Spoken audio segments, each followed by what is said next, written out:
The David Lee Show is supported by the Community Foundation for Greater New Haven, working toward a community of expanding opportunities in which all people share a sense of common destiny and have the support and connections needed to build successful lives. And by its New Haven Healthy Start program, creating healthy mothers, happy babies, and hopeful futures. For more information, you can reach out to the program director, Natasha Ray at nray@cfgnh.org, or you can call Natasha at 203-777-7087. Fixing fatherhood, yeah, fixing fatherhood, yeah, come on, yeah, we're fixing fatherhood.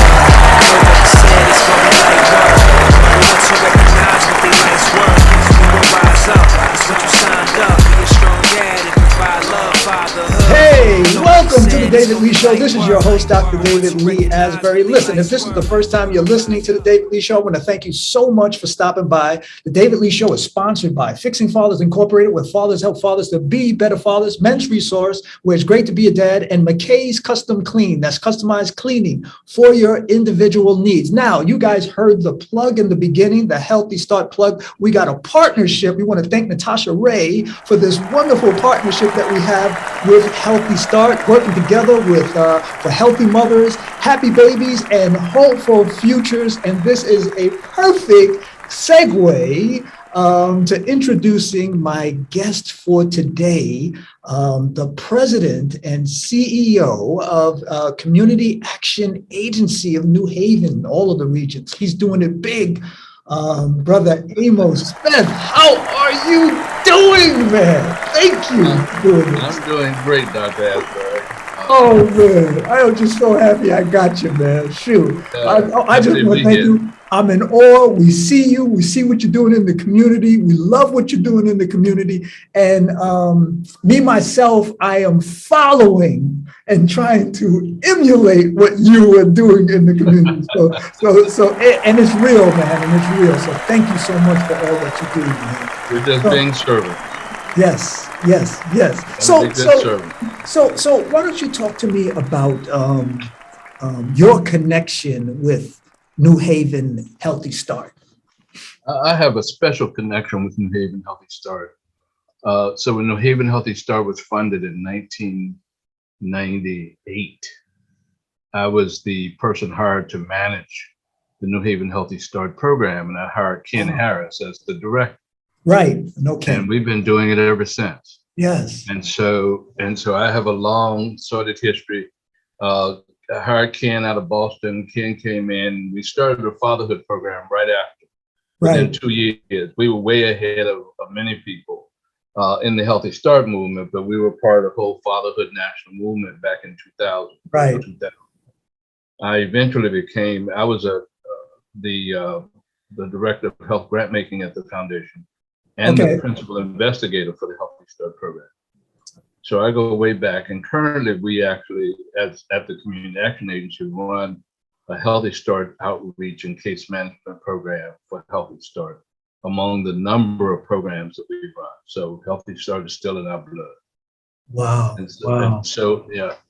So it's a lot of history. Yeah, but there's a whole lot to talk about. We got about 23 years of history to talk about. Yes, we're gonna be here for hours, man. We're gonna be here for hours, man, talking about it. But it's good to see that when Ken and I moved on, we didn't move very far.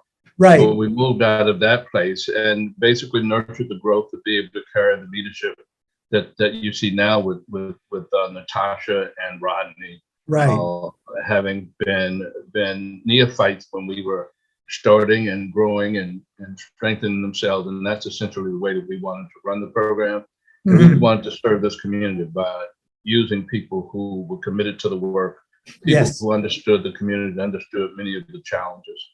Right. And so now we're just doing a broad-based wraparound, trying to make sure that we can sustain connections between the healthcare community and the lay community in the greater New Haven area. Oh, okay. So you know that my focus pretty much with fathers and their families. So what are some of the challenges that fathers and men have faced? So let's say during the pandemic, And what are you seeing now? So what are some of the challenges during the pandemic, and what's going on now in real time? Well, the challenges during the pandemic for men are the same challenges they've always had. Right. Except that they intensified, they magnified under the pandemic. Because one of the challenges to fathers, many of whom that we serve with a low-income, non-custodial, is to try and reconnect them back to their children, and then hopefully engage them with creating a co-parenting situation with the mothers of the children. Right. In the pandemic, everybody's losing their jobs. You know, it's hard to feel like a father or a man if you can't support your children. Exactly. And so when you began to look at the issues, Connecticut is one of the most segregated states in the nation. And as such, last hired black fire still applies for black men. And so it's easier for a black woman to get a job than it is for a black man. And some of that's related to the fact that many of the fathers we serve also have criminal justice systems. Right. So part of the challenge is trying to get them over the hump in terms of learning how to interview for a job and be competitive in an interview, as opposed to interviewing as though a job was an entitlement.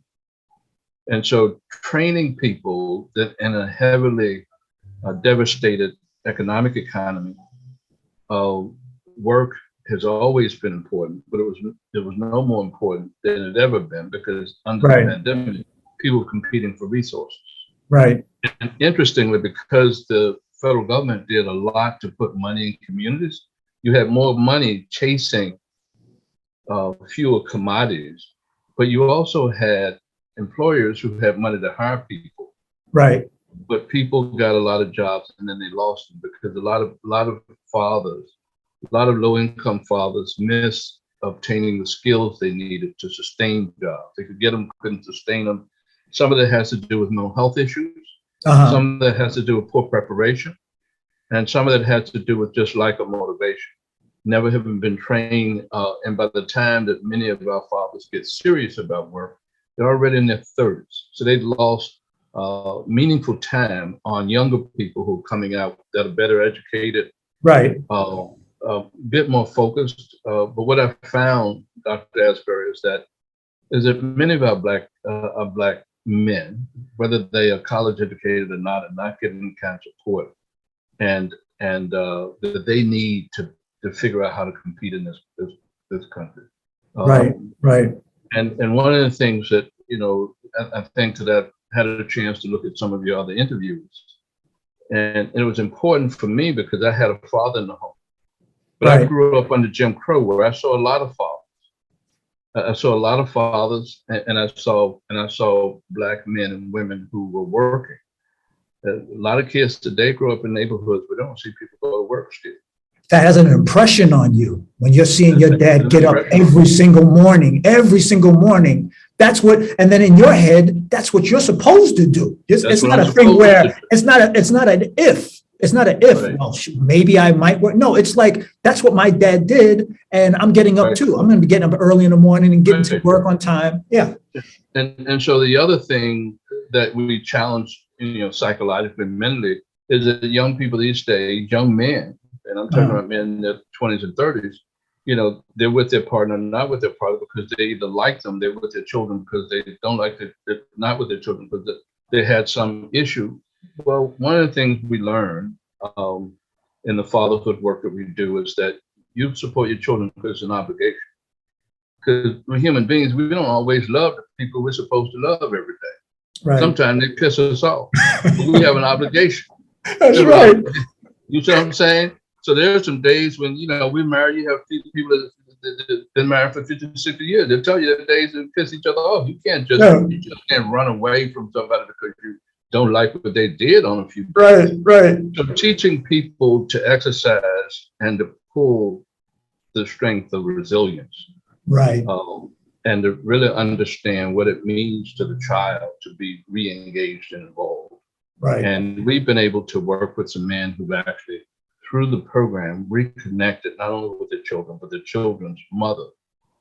And because one of the things you want to show that child, whether it's a boy child or girl child, Right. That the man has a profound respect for women. Because whatever you do, you're teaching your children how to treat the people around you. More importantly, you're teaching the children how to teach the mothers that you've been involved with. Yeah.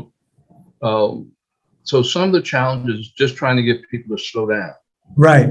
Right. And to be able to listen. And part of the challenge of getting men who are desperate, who really need to earn some money, make a difference, show the people around them, including the mother, that they mean well this time. Right. Is that they just have to slow down. You have to slow down to speed up. And because people have missed so much time, they're trying to catch up. And it's a psychological trap that they get locked into and end up making things worse because things aren't happening as fast as they need for them to happen. You can't make it. Is that really difficult? Trying to get the fathers to that space that you're talking about, that space where they will just take a pause. Start, this is something that I kind of get into where we always hear men talking about she did this, she did that, she did this, and getting the men to start looking. And I'll sit and listen. I'll listen for days on that. Getting the men, just what you're talking about, getting them to look at themselves and say, hey man, now it's time to see what you did and how you can do better. Yeah, but I guess what I'm asking is how difficult is it for you? Because I find that one of the most difficult things to get to that. It's difficult because you have to listen to the stories and you have to listen to the excuses and you have to listen to the rationale. That's what I'm talking about. What those things lead you to once you hear them is you understand that there's something else driving that conversation. And they're feeling, we can't see crisis that lives inside of people's body. Right? We can't see the suffering that lives inside of people's body. So, and we confuse pain from suffering. Pain is something we feel in our body. Suffering is something that's in our brain, it's in our mind. And so we could see you if you're limping. Brother, is there something wrong with you? Yeah. But they're not limping. They just have a little crookedness in the brain. And that's where they suffer in silence. And men are taught to suffer in silence. And part of what we have to do is to be like, we have to learn to listen to all of that stuff once they go through it once or twice, in order to get them to a point where they could tell you what it is that causing the suffering, right? Which they've hidden off. The sense of embarrassment that they don't know their children, they haven't taken care of their children, they don't have the resources to give their children.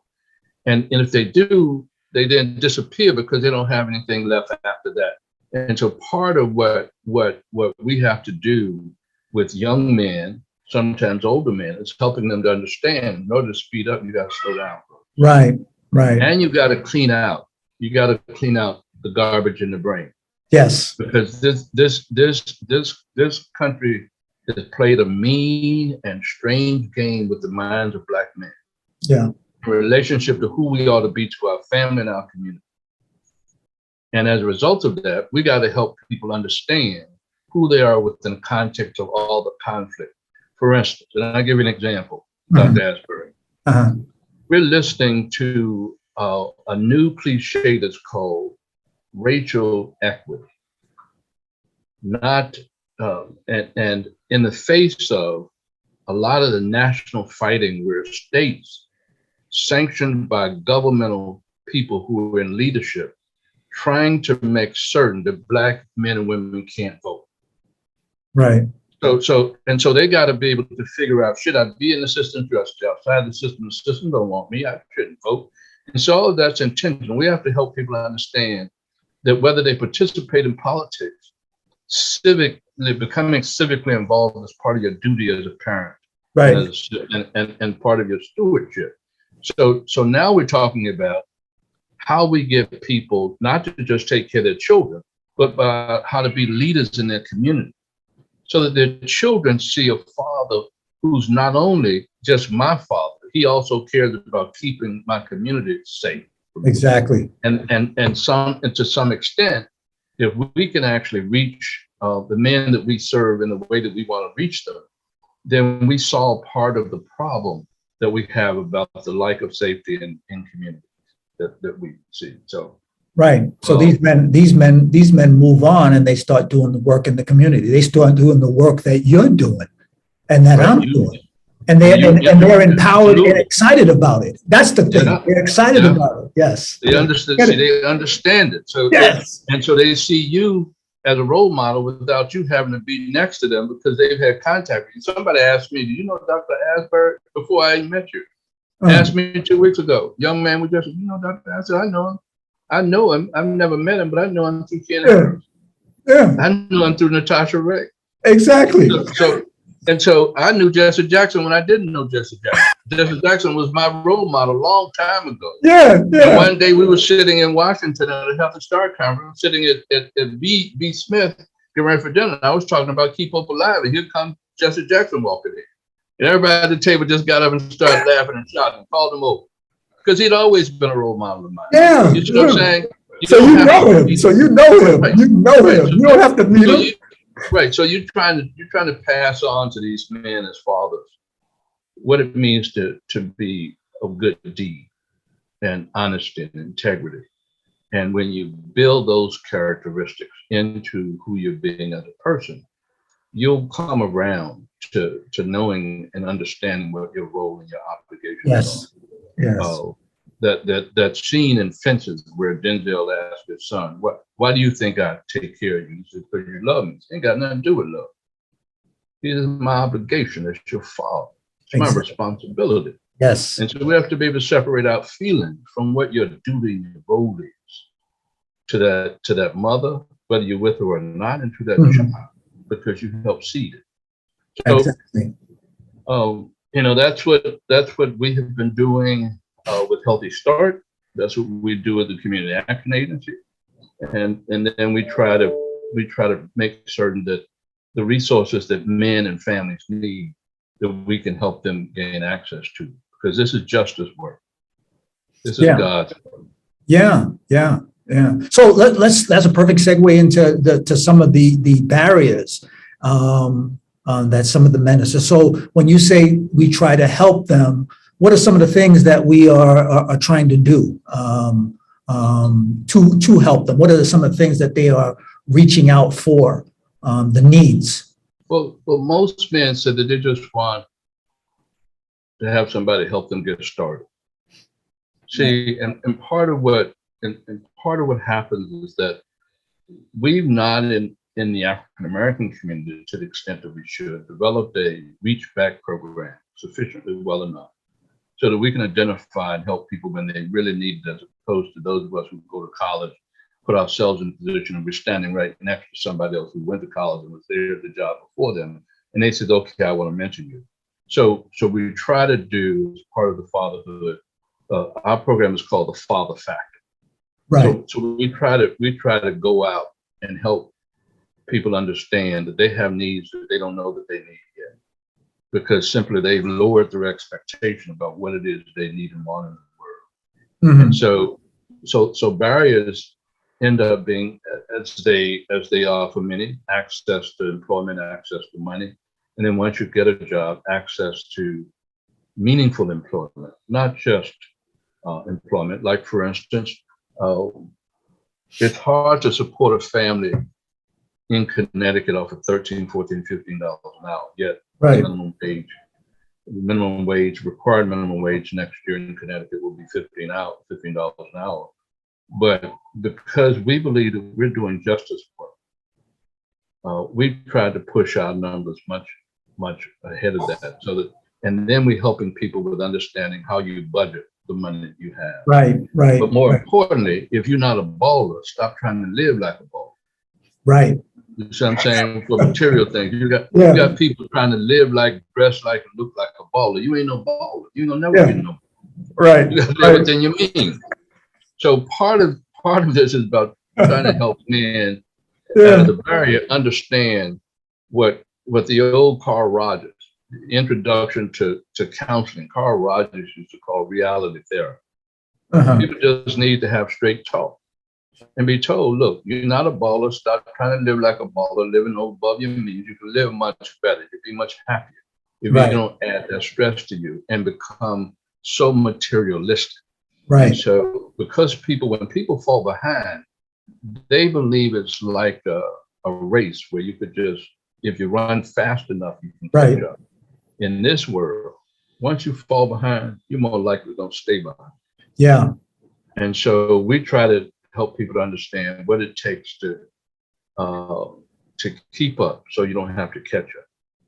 Yeah, that in itself, I'm just listening to that message. How does that catch? I mean, I guess you get some dads that will gravitate to it, and then those are the ones that are really serious about it. And then you get some dads that hey, I am a baller. Yeah, it's all the craziness in the mind. And sometimes people, that goes back to the mind, right? That goes back to the mind we talked about earlier. Yeah. So working with fathers is like working with people who've unfortunately been addicted to substance abuse and drugs, alcohol, drugs. Sometimes they just hadn't hit their bottom yet. Right. And they have to bottom out. And so those fathers that you just described, they run away. They go away because they don't want to hear what you have to tell them, even though they bump their heads against the wall 3 and 4 times. And in substance abuse treatment work, they call that relapse. Same thing. So they have to go back. They have to go back out there and try and pretend to be doing something. Yeah. But you understand, because you've had the rigor of going through school, and that's a grind. It's a grind. And so people, they hit their bottom, and then they start looking for somebody. And we created something at the community action agency called the Passport to Prosperity, which means that you can be healthy and happy without being wealthy. If you work every day and make a reasonable and meaningful salary, you do the kind of work that you want to do, you believe that you make a difference in people's lives, and that you know that you have helped to change somebody else's life, that becomes as good as having made a lot of money, because it's not the material things that make people happy anyway. Exactly. You just don't know it. If you haven't had the resources to have a lot of material things, you don't know that. You just assume that people who have material things also have a better life. But you just have to pay attention. They keep throwing themselves off bridges too. Exactly. And that just shows you right there that it's not all about that. It's not that piece. But getting folks to get to that point where they realize it, that, helping others, because I totally have bought into that and I get it. You know what I mean? Was I always there? No, but I do understand that feeling of, I helped this brother and God, I feel good. I'm so happy for him and he's moving on. But because you hope then that through you, they help somebody else. Yes. So it's not just a transactional issue. Right. People who get into transactional is, I've had friends who work in corporate America. I'd spent some time in corporate America, but not to the extent that I could make a living. But I've had some friends who said, we really admire the work you do, because you really do work to change people's lives for the best. So what we do is a transaction, and we get paid well for it. It's a transaction, but at the end of the day, you feel like empty. You begin to look back and ask, what have I done in this world in my time, other than trade widgets? And as they say, you could take all the money and you pile it up on you when they put you in the ground. You can't do nothing with it. Exactly. You can't take it with it. So what's the quality of life? And so we're after trying to help people carve out quality in their lives and help them see whereby service to other people helps them make that life better. Yes. I get it. Totally get it. You don't have to worry about me. I have bought into that, and it's real. And like you said, it's our job to get other men to buy into it too. And once they do, it's so, and I'm looking at that smile on your face right now, and you're looking at mine, that's what it is. That's it. That's what it is. Yes, that's what it is. And we can get people to join that club, we'll be fine. We'll be on the right road. Yes. We'll be moving in the right direction. Yeah. And there'll be men who would want to have a part in it, who will eventually take part in it because they see it is worthy and it is deserving. Yes. But sometimes we have to have, when I was growing up in the South, we used to have people that tell you, you need people in your life who will pull your coat. Mm. You know, there used to be the phrase that when you're Yeah. going astray, you need somebody to pull your coat, come back this way. That's not the way you go. And you have your children, and your children start veering off. You put them by the head when they're small, you put them by the head and bring them back in. And so we have to be able to do that for each other in this very complicated world, complicated and simple world. And so many of the things, Dr. Asbery, that we have to do are really simple, except that we've been told that the simple is not worthy. And the difficulty is, if it doesn't cost much, it must not be worth it. Must be a value, right? For me to say good morning, a hello, or if I'm working at somebody's job, to smile at the customer when they come in. Right. So those are just basic courtesies that you learn. Simple, yeah. Right? Yeah. And by doing those things, it not only changes you, it changes the people around you. And so I think it's important for us to be able to understand. I said to our staff about 6 months ago, I said, I'm concerned that what this pandemic has done to many of our staff is changed them in a way that we don't understand. Right. And some of them are suffering in a way that we can't see it. Right. So I want you to pay attention to it. So we adopted a sort of a phrase from the Jewish community called Shuva that says, we see you, we want to hear you, we want to try and understand what's going on with you. We value you, and we want to appreciate you. We found out, and the managers started paying closer attention to their workers. They found out we had employees that were near homeless because landlords had started going up on their rents that they couldn't afford. They were being forced to move. They were having all this anxiety. And so when you in service to other people, and you got these things on your heart, and you got to hide it, you got to play big. So if we got to work with fathers, so we were doing things for fathers and families that we served that we were missing with the people that we employ. Right. And so it doesn't take much for us. At least when I was coming up, you used to be saying that many Black families were one paycheck away from poverty. Right. Well, it's true still that in America, it says that 75% of the people over 55 have not saved more than $75,000 for their retirement, over 55. Mm-hmm. And that 70% of Americans, if they had a $400 problem, they couldn't solve it without borrowing it or putting it on a credit card, $400. Right. So we're not just talking about those that we recognize detached from their families, but we're talking about the people who put in place to serve them. So what we try to do to make certain that our staff is in touch with the men and families that we support, because that Healthy Start is a wraparound program. Right. Healthy Start wants to make certain that mothers are taken care of, and then the babies are taken care of, and then where is that father? Right. Where is he? So you fell out of favor with him. Let's see if he could be some benefit to bring him in. Right. So we try to put all those things together and make certain that we can support them if they need. And so our goal is to take fathers and families, and if they're in crisis, deal with the crisis first. And then get them to a point where they're stable, because until we get them to the point of stable, they're suffering in silence and don't believe they can trust let anybody know that they are that they are hurting on the inside. Right. I heard Jay-Z said something on the computer the other day that said something in an interview. He said, we have men in our community who will kill you for just looking at them the wrong way. Exactly. Yeah, because you look at me, the way you're looking at me for, because they think you see the pain that they're actually feeling inside that you don't know anything about. And you just actually might be admiring the brother, but he thinks that you see him. So you want to kill me because I see you, JC. Yeah. JC. You want to kill me because I see you. Brother, I do see you. My heart goes out to you. But we want to help you too. Yeah. But, so we're trying to do what we can with, the best way we can, and be generous about it, and to make certain that we're thinking about fathers and families. What are some of the services? This will be last question, Amos.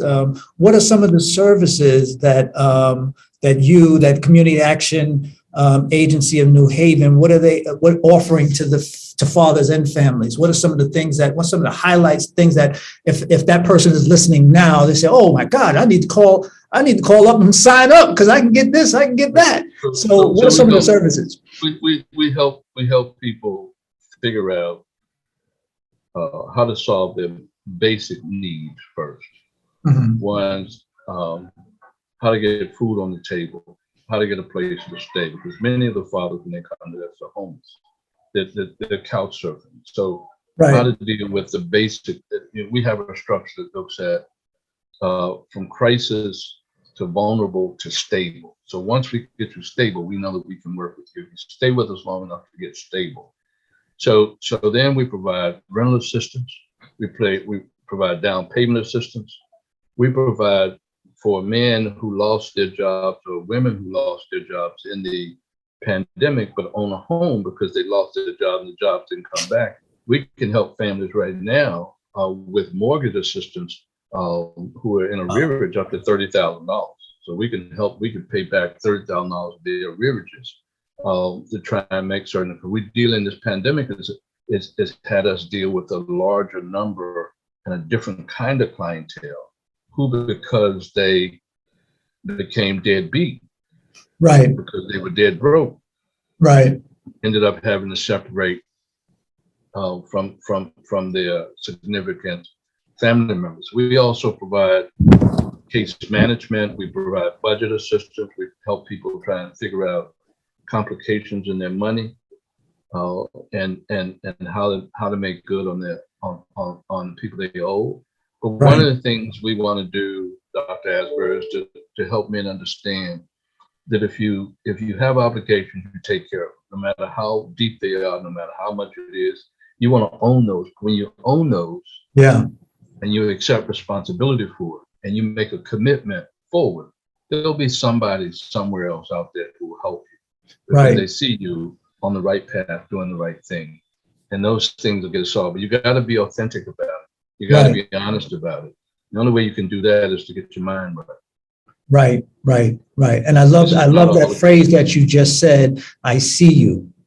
And that's the thing. That's the thing that a lot of these dads need to realize. And this goes back to pretty much what we was talking about a while ago, where, hey, it was, we didn't meet face to face and have these big discussions, but I see you. I see you. You know what I'm saying? Like I get it. I see what you're doing. You see what I'm doing. And that's the piece right there. I see you, brother. I see you doing. I want to support you in what you're doing. And it becomes cyclical. Yes. Yeah. That's the whole thing. We found out about a lot of that. When you see people, you can find out a lot about them when they understand that it's constructive. It's designed to try and help bring you along and build you up. Mm-hmm. And so we need to become much more generous with each other and patient with each other. Right. And that's one of the other things we have to teach fathers, is that you're not going to rectify this problem in the first 3 weeks or a month. It's taken 10 years to create. Right. But I think that there's progress. We just hired one of the fathers from our program. He's doing outreach. He's got this natural skill to work with homeless people. He's going in the homeless encampments and bringing people out, almost like a religious conversion. This dude's got a skill he didn't know he had. Who is this now? Who is this? This is a fellow that we hired that was in our fatherhood program. Okay. Yeah, he came in through our fatherhood program. If he was on here, he'll tell you that being in the fatherhood program changed his life. It has allowed him to recapture his relationship with his daughter, and his wife has come back home. And that is the piece right there that we have been talking about. That is it right there. That's the perfect example of what we're talking about. That individual. I was telling Natasha about it. She said, you could talk about it, but don't call his name because he might not want to. Yeah, we'll get him though. We'll get him on the show. See, that's next. That's next. That's the next step. He'll see him. But he's a great person, great human being. Yeah. And that's essentially what we say to people. Not everybody has to be a 5-star athlete. Mm-hmm. Some of us can just be excellent human beings. Yes. Yes. Excellent human beings. Yes. We all have the capacity to reach that goal. We just have to choose it. Well, I will say, in closing, I will say, Amos, you are an excellent human being, brother. I am,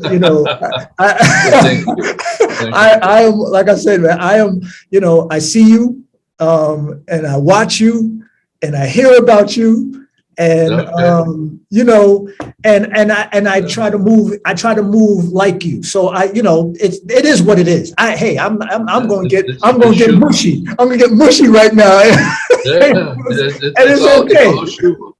It's all Shuba.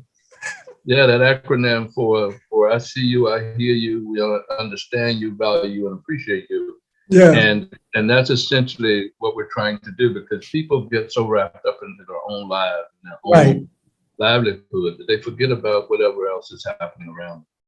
And I said, wouldn't you feel terrible if somebody that we work with committed suicide and we didn't know they were in that kind of pain, that they were suffering? Right. And so one of the other things we're doing is creating distinction. It's not a new distinction, it's just new to us. And that is that when people feel pain, it hurts them in their body. You could see it all over. But when people are suffering, that's a mental thing that happens in the mind. Yeah. Yeah. And we're trying to separate those two. And sometimes it's the suffering that breaks people down. Right. The physical pain. People say, I can handle the pain. Right. But the suffering, man, it takes you to another world. Yeah. And essentially, we think that the suffering comes from people's being so cut off from everybody else that they can't allow anybody else to help them be open about what's going on with them. Once they open up, the suffering disappears. Right. The more you suffer. So one of the things that happened in the pandemic we saw with many of the people we serve was that the social isolation was killing people. Right. People being, and so it reminded me of my first course in undergraduate school on Psychology 101, where they talked about Pavlov's dog, and they talked about the monkey studies and what happens when you isolate a monkey who's a communal animal. They go crazy. And so what the pandemic did to all of us is it made us very clear that we were on our own in many ways. Right, right. Not only on our own, we were now isolated, trying to deal with people through navigate. Through this inanimate object, and realize that people said that they were just getting more and more depressed. Right. And so we have to pay attention to that, especially with men who isolated. You can't go outside. You got to be suspicious of people. Right. And I'm willing to admit that as a Black man, I do have a healthy sense of paranoia. And I don't know that any Black man who doesn't have a healthy sense of paranoia. There's something wrong with them. But anyway, I just think the pandemic did something to all of us in this country, Black, white, or green, that we still are trying to understand. Right. More importantly, the economy is going to hit fathers in a different way when a lot of the money that President Biden and the Congress put into the system disappears in about 4 or 5 months. Right. Then what? Right. Then what? Yeah. And for people who fall behind and don't keep up, it's going to be hard to catch up. And that's essentially the message. You don't want to fall further behind. Right. You want to stop the falling. We're here to try and help catch you if you're willing to be caught. Right. But if you don't want it, but if you don't want that, we'll wait, because we know that this work and this life it happens much like recovery happens.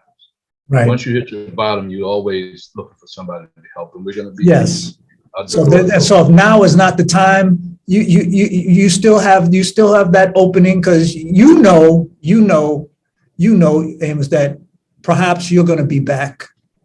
Right now might not be the time for you, but you know that.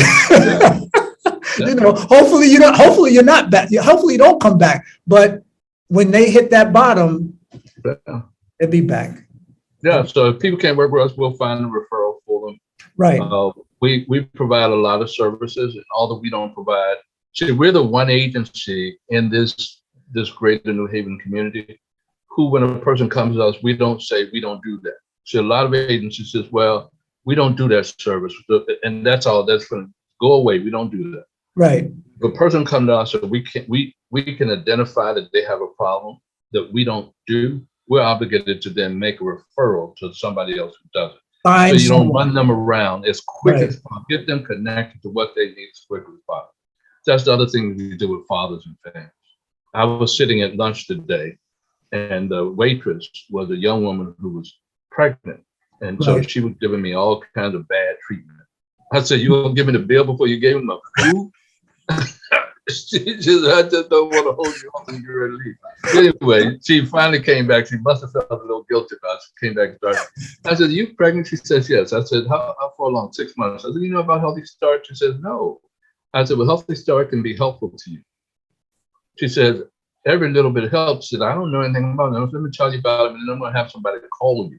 Yes. What's your name, telephone number? Yes. That happened today. I was at lunch. So and how the universe works. As soon as I got back, I went to deal with one of the supervisors who had called me while I was at lunch, and the person I need to give that slip to was sitting right in the office. There you go. There you go. So I said, Healthy Start can be good to you. Yes. It can be good to your unborn child. Good to your child once they're born, and the baby's father. We can help them too. Yeah. So that just happened. That was. Yeah, I asked her where she lived. She said New Haven. I said, "Oh, yeah, we can help you." A connection. Yeah. Amos, I had a dad that simply got excited that I called him back. I was telling him that and that goes to show that what you're talking about, as far as your employees understanding. Yeah. Yes, that is so important. He was excited because he thought you were so important that important people don't pay him any attention. You paid him some attention. Exactly. You could have saved it. I mean, that call probably was a life-saving and inspirational. The fact that you took the time out. And so, Dr. Asbery, one of the things I've never done is I've never said to people, people say, well, you busy. So I know, don't give me busy title. I don't take that title. I've never taken that title. Yeah, it's like the people who want to be the devil's advocate. I said, I ain't gonna never be the devil's advocate either. I says, time is a function of priority. Yeah. And so when you're in the people business, you give people priority. And so if I don't do something, it doesn't have anything to do with whether I'm busy or not. Right. Because if I really want to meet with somebody that I really, really need to meet with, you're going to meet with them. And that person is busy at between 9 and 5. I'm gonna ask them, what you doing at 2 o'clock in the morning? They said, I'm exactly. Then anybody, you don't have no conflict still. Why don't we just go to breakfast? You know what I'm saying? You deal with busy. Yeah. So if you really want to do it and it's a priority, then 2 o'clock in the morning work. That's right. If you want it, you know what I'm saying? You can't find any other time in your busy schedule. Exactly. I said, people don't go to busy people anyway. They go to people already doing things. People who got too much on their plate to do is who people give new stuff to because they get things done. Exactly. And so these are all generalized conversations that we try to engage men and fathers into. Those are lessons. Yeah. You ain't busy. You need that job, and he says he can call you at 11 p.m. You ain't busy. You're not busy. Yeah.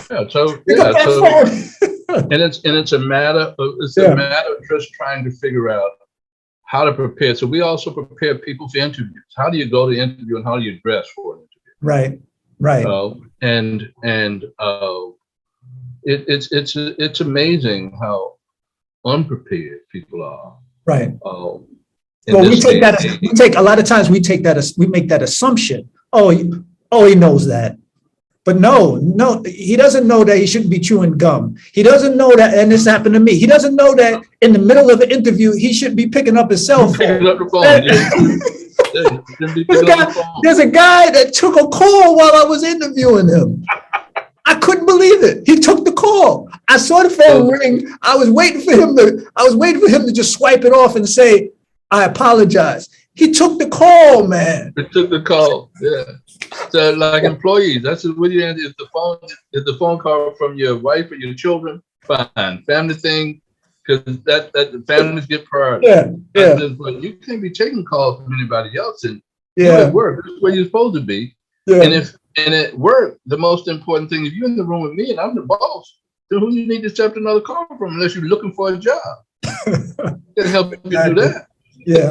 So, But anyway, those are some of the small things that you learn, that you can learn, those soft skills that we assume that we can no longer assume that you know. And right. what does it hurt to throw it out there? And people aren't getting them because the addiction to these things have just gone crazy. Right. And the major pastime now is for people that develop codes and technology and marketing. The full-time, all-out competition is designed around what would get our attention. Right.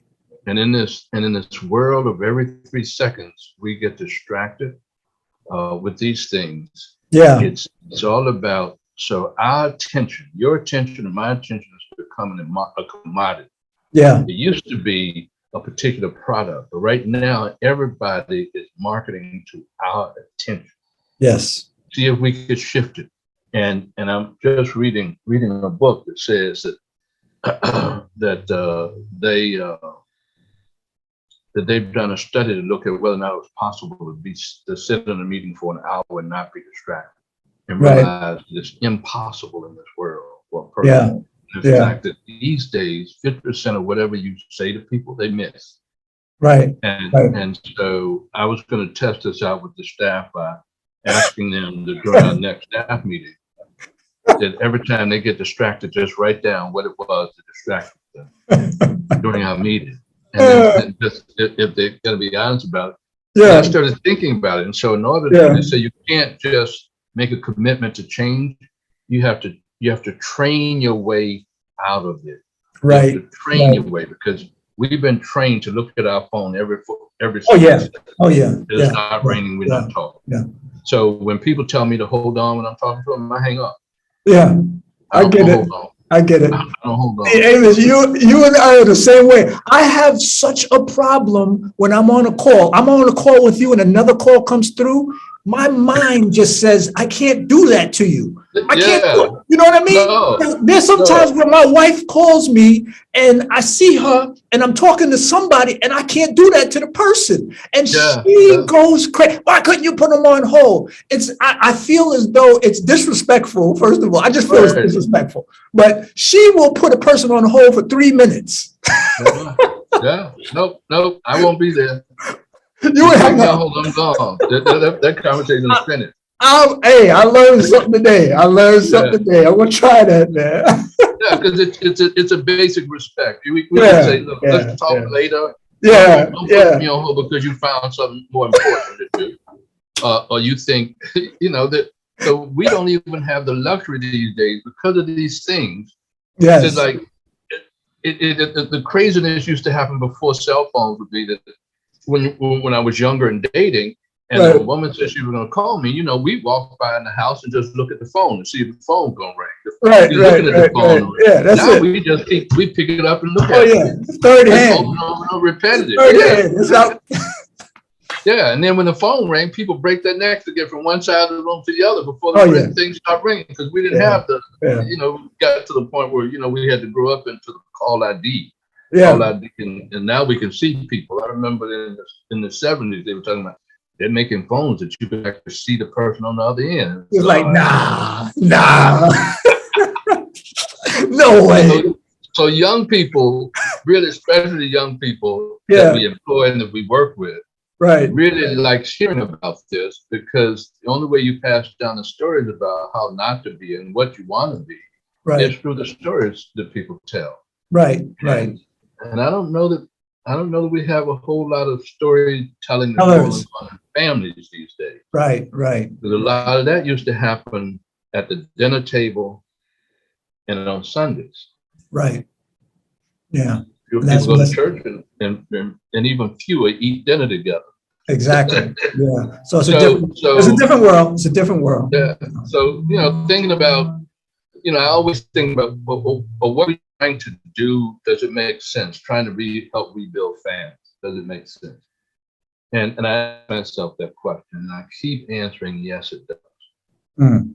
Because community is the lifeline of the Black community. Yeah. It is the lifeblood of, if we're to survive the next onslaught on our people, it will come because we become a family, and as a result of being a family, we become a community. Right. And right. and I think if I had probably not grown up in Jim Crow South, I would probably not be saying that, because I would not have had any other experience that would have given me that kind of impetus to even remember the sense of safety that I felt. Even in the present, I was crying while talking to a young man and some staff people here about 2 weeks ago, because I said to them that he reminded me of a time when I was growing up, and that one of the things I was sharing with him, that I really had an serious emotional reaction to when they started putting those kids in cages at the southern border. And it reminded me of a time when I was about 10 or 11 years old, and they started sticking dogs on Black people because we wanted to be able to sit where we wanted to on the bus and eat in a restaurant we wanted. Right. And as a kid, I used to ask my older siblings and my parents, who's going to help us? And I started wondering that about the children that they were putting in cages in the southern border. Who's going to help them? Who's going to help them? Yeah. Who's going to help them? And in the face of, so we've heard a lot of young African-American Latinos, people of Latin ancestry in the last 2 years during the pandemic. Actually, we've had our best 2 years during the pandemic that we've had in my 15 years of being here financially. And one of the things I've learned is that they come with a lot of gaps that nobody's really tried to help them with, and very few people have told them the truth about their skills and about what they really need to become better at just being good professionals and good human beings and servants. And so that's been a sad lesson for me, and seeing this as we bring on more and more young people. But I think that we've gotten a constellation of people now as a result of them being here for at least a year to understand that the culture they walked into is different from anyone that they've any culture they had experienced prior to. And it would be different for any new organization that you go to. And I tell them, don't leave before you think you're ready to be out there, because you came into something different, and when you leave, you're not going to find this there. Because what I tried to do here was to integrate the things that I learned by working for municipal government, state government, for the Travelers Corporation, Blue Cross Blue Shield, and Oxford on the corporate side. And before I came here, I was with the Community Foundation for 8 years. Right. Working as the health program officer and director of health grant making, and working with Ken and Natasha at Healthy Start. So what I tried to do was to put all the stuff together in the workplace that I thought was liking in those other places to build the kind of community we want to build. Right. And it seems to be working. Good. I know you got to leave, man. No, but I'm trying to seek in. I'm trying to get as much information as I can from you, man. I have you on here until tonight. But I thank you, Amos. I thank you. I appreciate you. Yeah, I went back this morning and looked at the other interviews you had, and you got a flavor of what they were like. So I understood how to prepare for this one. Yes, did a great job, man. I appreciate you, man. I appreciate you so much, man. So with that said, so much so that I got my hat. I saw you. There we go. Hey, let's put it off in the time. We're gonna end the show with that note. Let's put it off in Natasha. Okay. All right. All right, y'all. I was looking for my shirt and couldn't find it. It's all good. It's all good. Yeah, but it's good, She doesn't realize how happy she made me. I've been wearing. She got me a white one, and I just like, hey, I said, Natasha, every time I do a show, I'm gonna have my uniform on. So here I am. Yeah, that's good. So it's all good, man. But like I said, thank you again, man. I appreciate you, man, and I really do. Okay. Thanks again. Thanks so much. They're telling me that I'm too loud. They told me to bring it down a little. So I appreciate. I said, David, you screaming. I said, they don't know. They don't know who I have on, man. They don't know who I have on. All right. Well, it's great. Take care, man. All right. Take care. God bless you. Bye-bye. The David Lee Show is supported by the Community Foundation for Greater New Haven and its New Haven Healthy Start program, creating healthy mothers, happy babies, and hopeful futures. For more information, you can reach out to the program director, Natasha Ray, at nray@cfgnh.org, or you can call Natasha at 203-777-7087.